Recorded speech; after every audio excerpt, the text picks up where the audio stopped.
अध्यात्म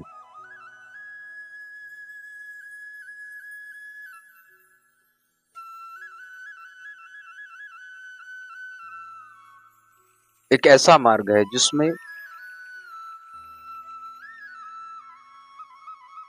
जीवन को व्यवस्था देकर चलाना होता है।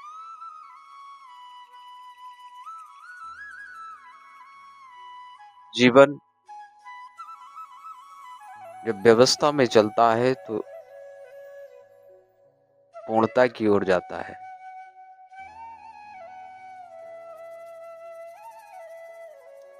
आध्यात्म को अपनाना अपने जीवन को संस्कारित करना होता है।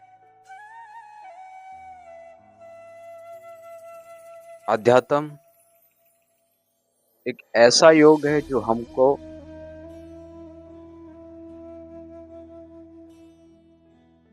असली शांति से जोड़ता है।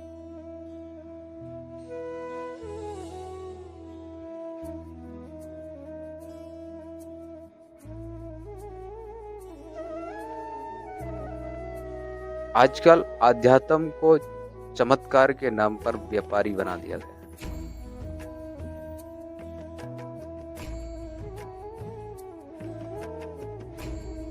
आध्यात्म की सही परिभाषा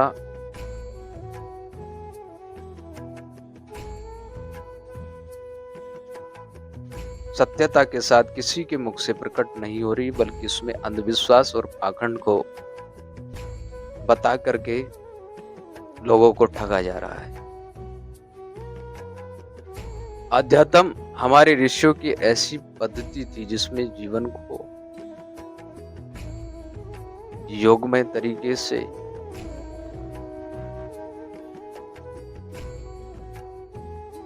आरोग्य तरीके से जीने की एक कला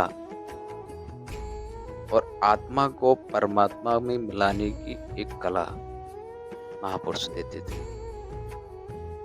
लेकिन आजकल चमत्कार के नाम पर विभिन्न धामों को बनाकर गलत परंपराओं और गलत प्रथाओं का प्रचलन करके लोगों के मन को भ्रमित किया जा रहा है। भ्रमित मन से आदमी पूर्णता की ओर नहीं जा रहा, बल्कि भटकाव की स्थिति में अपने आप को अस्थिर पा रहा है।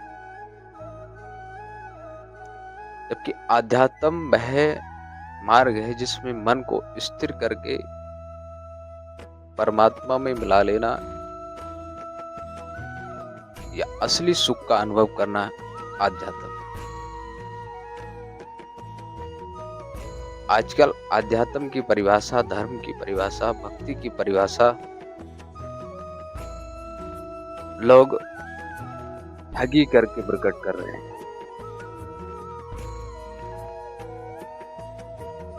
और उस ठगी के पीछे अज्ञानता छिपी,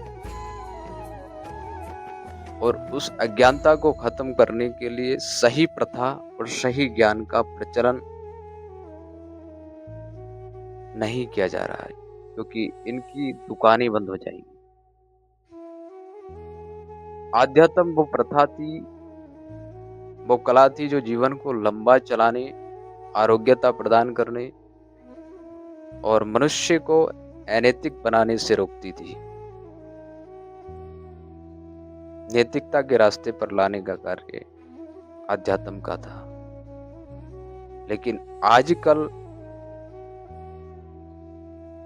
आध्यात्म के नाम पर, चमत्कार के नाम पर लोगों को ठगा जा रहा है।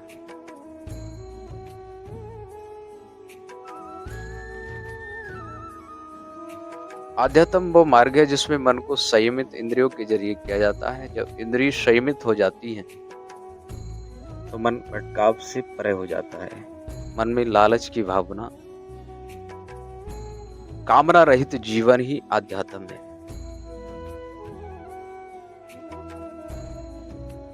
कामना युक्त जीवन आध्यात्म नहीं हो सकता। जिसमें कामना नहीं रहती तो पुनर्जन्म से मनुष्य मुक्त हो जाता है। कामना रहित जीवन, अज्ञानता रहित जीवन ही मुक्ति का मार्ग है।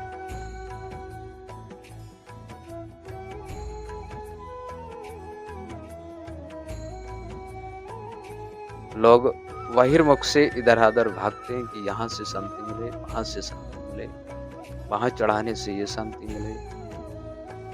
इससे जीवन नकारात्मक डिजिट का शिकार हो रहा है और ऐसी स्मृतियाँ मन में बन रही हैं जो उसको निरंतर भटकाव की ओर ले जा रही हैं। सुंदर स्मृतियों को जागृत करने के लिए ज्ञान और तर्कशील बनने की आवश्यकता है। जब मनुष्य तर्कशील और ज्ञानवान बन जाता है तो वहम वाली स्मृतियों को मिटाकर आध्यात्म के सही पथ का पथिक हो जाता है। लेकिन आजकल लोग धर्म के नाम पर ठग रहे हैं, दरबार लगा करके, चमत्कार बना करके, क्योंकि चमत्कार विशेष परमात्मा की परिभाषा है। जहाँ मन निष्क्रिय हो जाता है, कोई कामना नहीं रहती है, वो असली आध्यात्म की परिभाषा है, क्योंकि कामना युक्त मन से ही कर्म बनता है।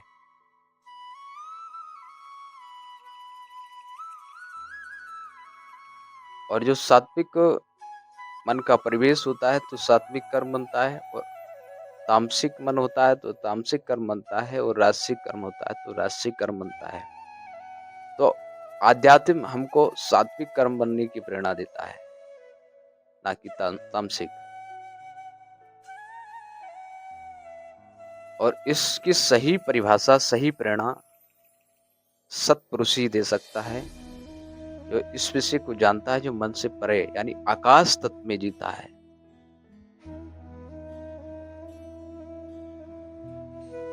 ऐसे महायोगी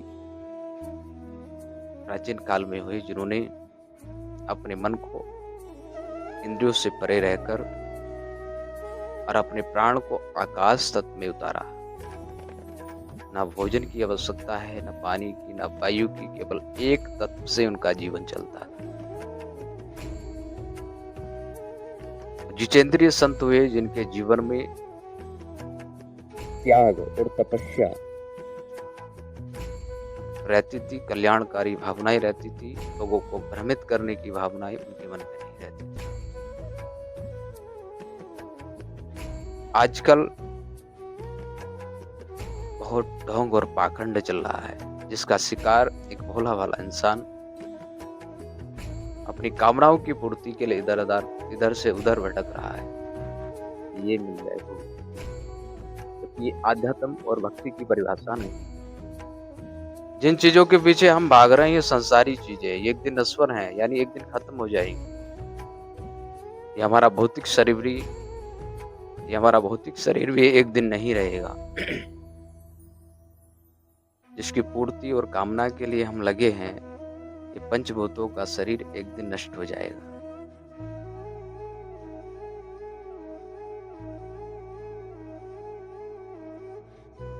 इसकी इच्छा के लिए हम इधर से उधर भाग रहे। स्थिरता ही आध्यात्म है।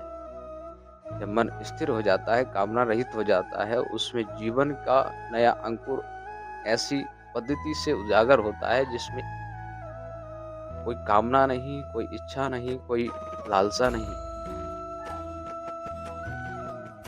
केवल एक ही प्रेरणा है कि मुझे असली शांति को प्राप्त करना है, और असली शांति अपने मन से, अपने अंतःकरण से ही प्राप्त होगी, कहीं जाने की आवश्यकता नहीं। अपने मन के अंतःकरण को परखना होगा ज्ञान मार्ग से, तर्क मार्ग से, और सही प्रथा को अपना कर ही अपने जीवन को आध्यात्म का प्रतीक बनाना है। आपको कहीं भी जाने की आवश्यकता नहीं, अपने मन को अंदर से परखने की लालसा होनी चाहिए। आध्यात्म की असली परिभाषा है अपने आप को स्थिर कर लेना।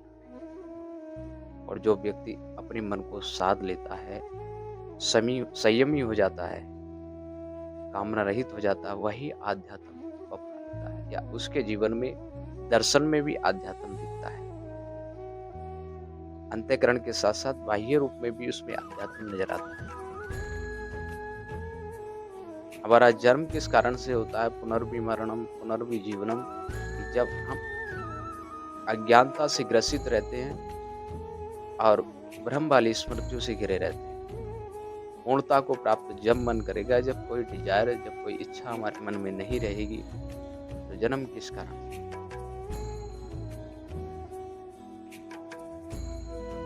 अध्यात्म की असली परिभाषा ये नहीं किसी स्थान पे जा रहे हैं, हमारी मनोकामना पूरी हो रही है, वो भक्ति की परिभाषा नहीं है। भक्ति की परिभाषा है मन को शांत कर देना, मन को स्थिर प्रज्ञ बना देना, मन में स्थिरता को धारण करा देना। ये आध्यात्म की परिभाषा है। स्थिर मन ही पूर्ण आध्यात्म हो सकता है। और मन का संचालन हमारी विभिन्न तरह की इंद्रियां, यानी 5 कर्मेंद्रिय, 5 यानी ज्ञान इंद्रिय, ये करती हैं, जो हर समय लालसा लिए हुए हमारे मन को प्रेरित करती हैं।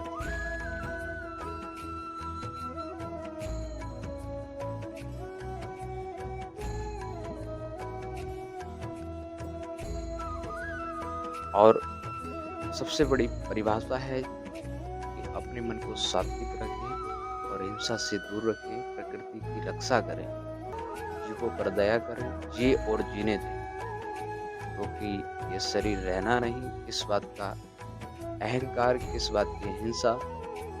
अगर जीवन से ये चीजें जुड़ जाएं तो हमारा जीवन प्रसन्नता और खुशी से झूम जाएगा और आत्मा तक वो जाएगा। आत्मा श्रेष्ठ बनेगी और हल्की बनेगी, ऊंचे के लोक में जाएगी। यही आध्यात्म की असली परिभाषा है।